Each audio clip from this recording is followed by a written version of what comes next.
Opposition के 9 leader ने PM Modi को खत लिखा है, जिसमें दिल्ली के डिप्टी सीएम मनीष सिसोदिया की गिरफ्तारी समेत कई मुद्दों को उठाया गया। अपोजिशन लीडरान ने मरकजी सरकार पर कई संगीन इल्जाम भी लगाए।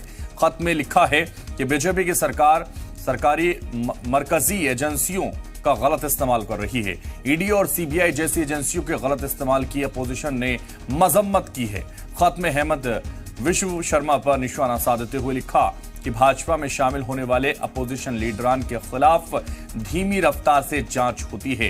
खत में गवर्नर ऑफिस पर चुनी हुई जमहूरी सरकारों के काम में दखल देने का इल्जाम लगाया गया है।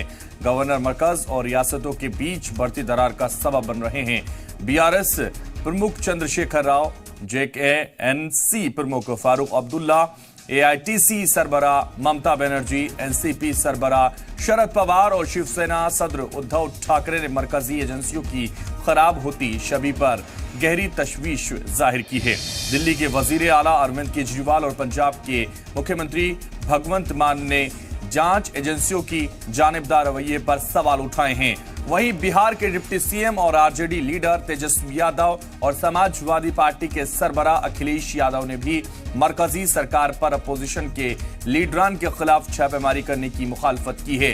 पीएम नरेंद्र मोदी को खत लिखने वाले 9 अहम लीडरान शामिल हैं, जिसमें बंगाल की सीएम और टीएमसी चीफ ममता बनर्जी, दिल्ली के वजीर आला और आप सरबराह अरविंद केजरीवाल, पंजाब के वजीर आला और आप लीडर भगवंत मान, तेलंगाना के वजीर आला और बीआरएस सरबराह के चंद्रशेखर राव, यूपी के पूर्व सीएम और सपा चीफ अखिलेश यादव, बिहार के डिप्टी सीएम और RJD leader Tejashwi Yadav, NCP chief Sharad Pawar, Maharashtra के साबिक वजीर आला उद्धव ठाकरे, जम्मू कश्मीर के साबिक सीएम फारूक अब्दुल्ला शामिल हैं।